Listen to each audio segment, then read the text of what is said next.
Hey all, welcome to Circle of Tone, and today, Red Fang. I know what you're thinking, Red Fang fans. You know what they used. But did you? Do you? Are you? Maybe there's a little secret that not many people know about that doesn't involve a Sunn amplifier. So let's get straight to it. If you like these types of videos, why do I even ask? Nobody's subscribing. I have had like no subscribers this month. But hey, you know, peaks and troughs, hopefully. Hopefully things pick up soon. Jesus Christ. Like everything was going so well and then boom, fell off a cliff. So this channel may go away if things don't pick up. Enough belly aching. Let's get straight to it. Red Fang. Circle of Tone.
And we're back.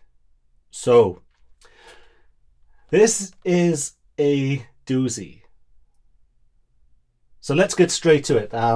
Pause for the gear that Red Fang generally use.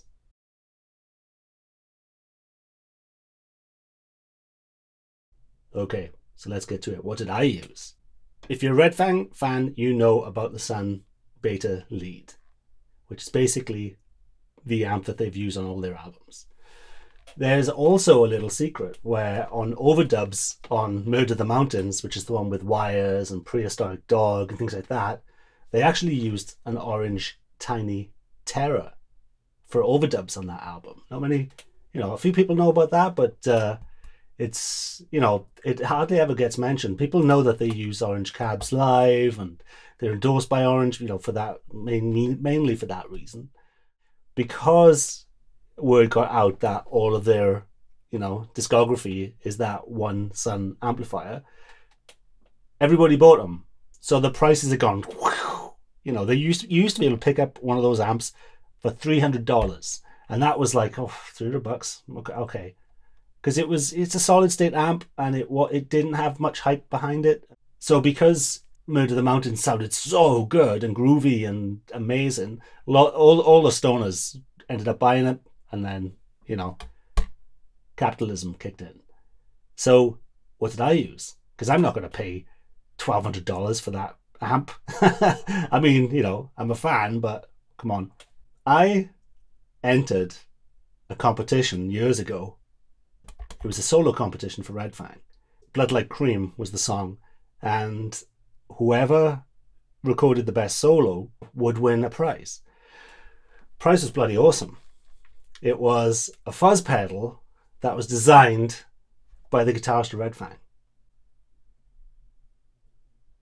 not too shabby. So, and not just his, it wasn't like his signature pedal. He says, "Oh yeah, I'll just make you a pedal." I won that competition. I couldn't believe it. I couldn't believe it.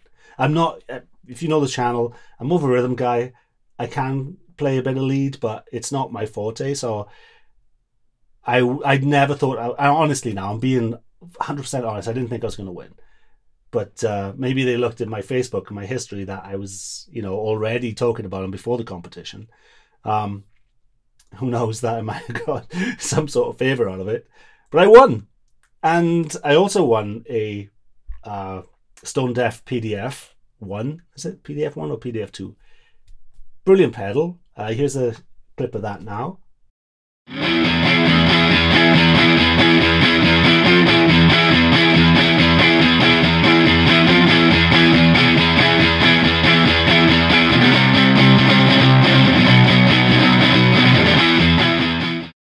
So that's what I used on this track. How amazing is that? A one-off pedal by Dave Sullivan from Red Fang. It's fucking awesome. I still have it. You know, there's no way I'm selling that thing. And it sounds, it's actually a very vintage sounding pedal. And I ran it through my COT 100, which is my own signature amp, which should be coming out hopefully in the winter, depending on demand. The way this channel is going, probably not. Halfway through the song, there's a super fuzzy part, and then so I added another pedal on top of it, so it's called stacking. So there it is, the pedal that guitarist Red Fang made for me, one-off fuzz pedal. And you can see my settings. I'm on like 6-ish, 5.5. And on the fuzz face, it's all whacked out. The fuzz is almost on 10 and the volume's on 6. And that was how I got the main rhythm tone was the one on the left. And at the end, where it gets really fuzzed out, is when I kicked on both pedals. And that's the settings. Okay, so this is my setup. The top left is a Cobalt 7. And on the right is the my ribbon microphone, and that was the bass. So that's how I got my bass tone. The top left I used for guitars, the Cobalt, and also this guy down here, SM57 on the bottom right.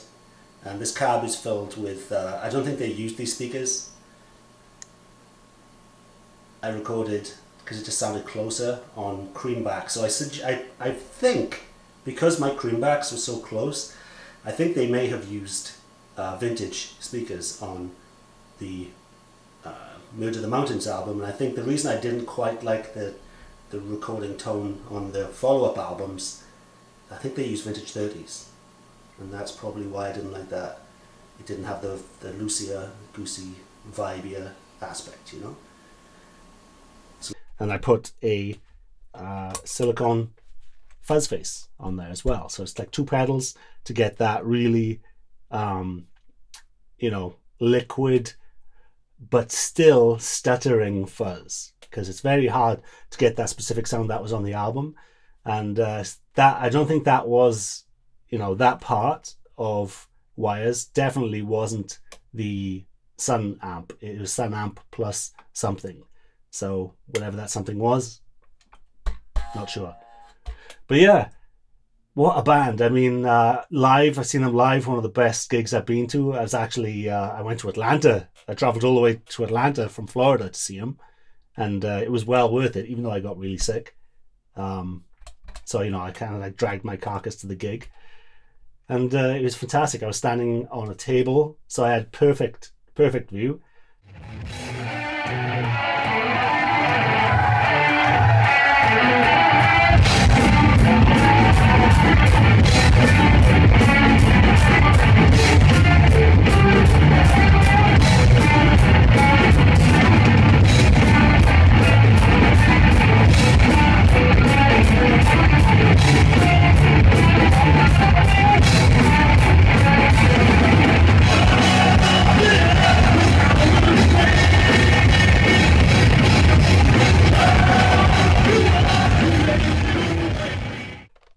after Murder in the Mountains came out, they had so much momentum, and they were going on late night TV.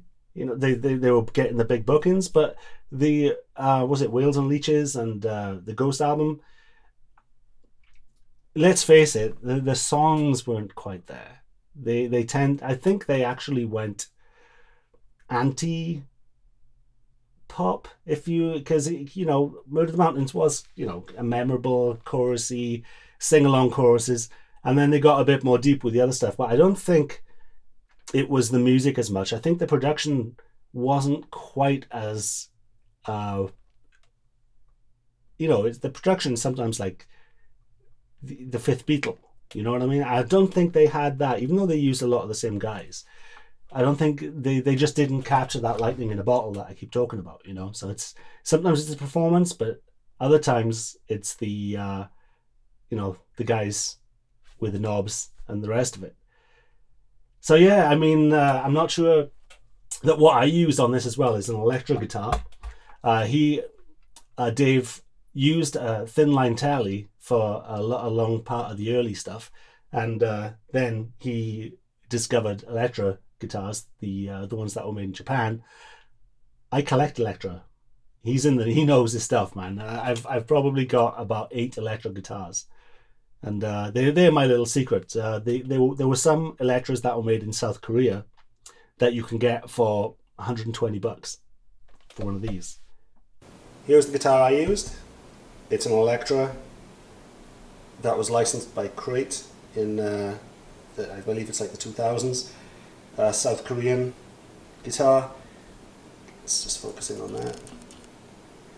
And it is a thing of ugly beauty.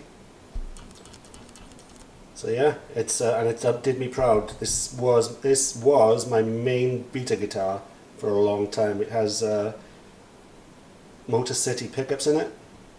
They were specially wound just for me by Wade, the legend. That he does pickups for Alice in Chains and all sorts of people who know the score with tone. So check out Motor City pickups. I believe these are Black Belt 2 with slightly different magnets that he picked for me. He listened to my album and he said, "This is what you need," and I'm like, "Okay, sir." And he was incredibly correct, because this was my main guitar for the longest time until I design my own pickups and that type of thing. But yeah, Motor City pickups are the best current production pickups you can get, in my opinion. So we have the Electra. I think it's called the Omega, was the Electra guitar that he used on some of the newish stuff, when he wasn't using the Thinline Tele. And the other guitarist was, I believe it was like a 60s Mustang. And they actually shaved, the guy that he bought it from had previously shaved off a horn on it, and he changed out the pickups for humbuckers.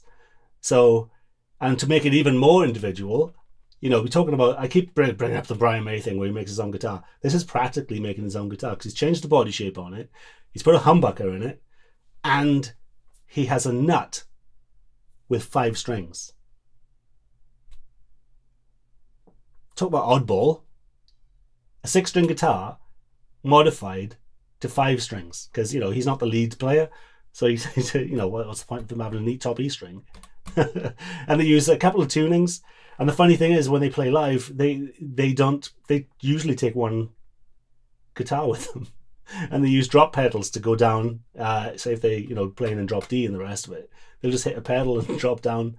They really are a spit and sawdust band, where they tend to just have the heads, and it's only Dave that has a couple of pedals in front, because he does solos, so he has a couple of reverbs. But even then, he has dual pedals, small pedals, which has say reverb and delay on them.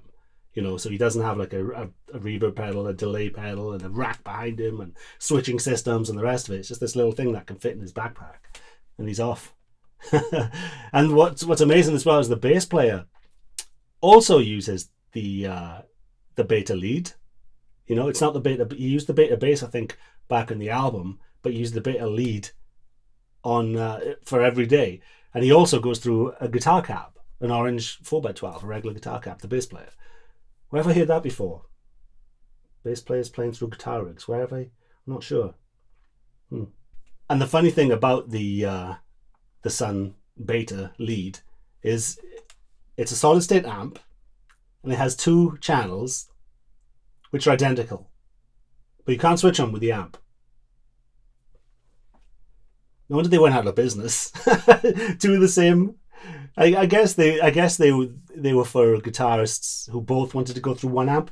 But I know from experience, when you plug 2 guitars into an amp with shared channels, generally something happens where there's a knockdown effect, and it just doesn't sound as good as one guitar playing through it.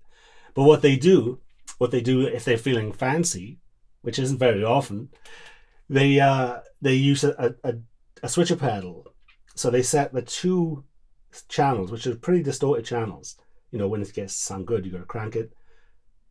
But they use 1 channel for crunchy and then 1 for saturated crunch. So, you know, so I think they've collected at least, between them all, they have at least 10 of these amps, because they're part of the reason why they're kind of expensive, you know, because they kept buying them up, you know, because it was their little secret. I love that. I love that they've stayed, you know, in that one. It's so rare. It's so rare, especially with Portland bands or Seattle bands, you know, in that area. They tend to be very, almost like the coffee over there. They're very picky, and they'll only, it's got to be 2 amps and it's got to be this and that. But they're rocking the solid state, and they haven't changed, and that's what I like about it. And the albums don't sound identical. You know, they have the same kind of frequency on them, but like I say, it worked on one and it didn't work on the latter albums. I'm not sure if it's the songwriting or what, but something didn't quite connect. And I'm hoping that they come back stronger on the next release. And I think the bass player, you can't hear him much on the albums, but I think from my experience, my version sounded a little bit fizzier and a little bit more hi-fi than the original. Which is kind of understandable, because they're recording to tape and they're all live in the same room, and it's impossible to get that, you know, that magic. I'll be trying out some isolated stuff in the future though. But yeah, the bass, I think it's a G&L copy of a P bass. So and the way he plays, he always plays with distortion. He never plays clean, and it kind of like, if you take the bass away, it's one of those things that the bottom drops out of it. You know, it certainly did with mine.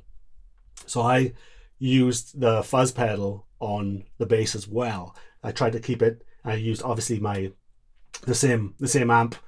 So here are the settings on my signature amp. Everything's pretty much on 5. I actually did the same for bass, believe it or not. I didn't turn the bass up.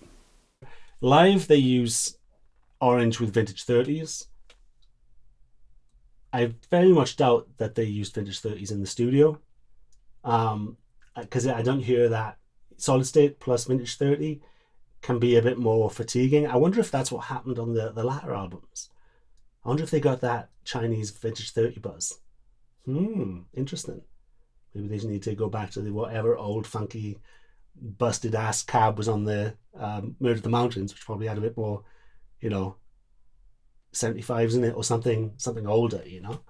Who knows? That's speculation.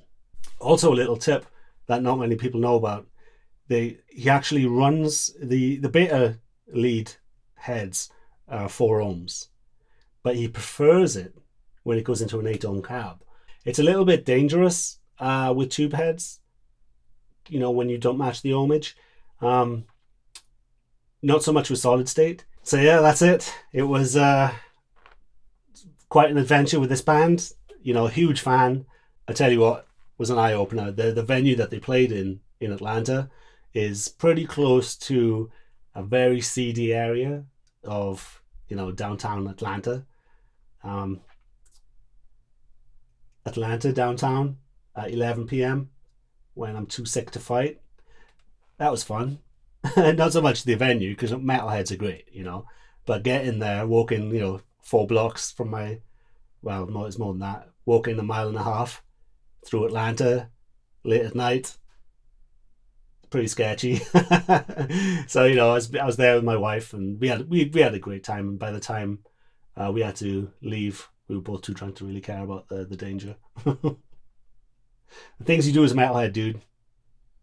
Yeah, so when we went there before the gig, we were just having a look around. Atlanta, in the seedy area of town, it's pretty hardcore. I kind of like that though, you know, the danger and the side streets and the rest of it. It's kind of fun. It's part of the thrill. So we duck into this little dive bar, and we sit in there, and me and my wife are just drinking away and having a good time. And then we realize there's no women in this pub. Like I haven't seen one single woman in here. And we didn't know that we went into one of the more famous gay bars in the seedy area of Atlanta, so that was fun. I didn't pull, so that was disappointing. But yeah, so that's it. Hope you liked this video. I had a lot of fun on this one. You know, I busted out the vocals. Out of shot here are some of the things that I used. The DBX 160 Secret of the Stars. 2 of them. There'll be a vocal video coming up soonish where I show my techniques and that type of thing on how to record vocals. All right, chaps. So you guys have been great. If you like these types of vids, we also have a Facebook group. So if you just search Circle of Tone in Facebook, our group should pop up, and you can join and show us your music. We talk about gear. If you know any secrets about any other bands, you know, come share your secrets. And that's it. We have you know, what was the last thing we posted there? The last thing that was posted was Rammstein. We were talking about the Du Hast tone, and we figured it out. You know, because sometimes I bang my head up against a brick wall, and if I can't find the information, I go to the Circle of Tone group, ask, and you will receive. I've got the 2 amps that they used on it. Is one an amp? No. We find out soon. Rammstein coming up, Queen coming up. What else? There is Black Sabbath is coming up. Some heavy hitters. We get perhaps that's why my channel's dead. You know, mayhem, church burning, black metal, murder. No wonder the algorithm is like, no, do not send anyone to this channel. But I would really appreciate it if you spread the word about Circle of Tone. Now is the time, because it really is kind of like, what is going on in my channel? Kind of stop dead. Crazy. Oh well. Maybe it sucks, maybe it doesn't, who knows, but you know. Oh well. Disappointed. So that's it. Let's end on a disappointing note.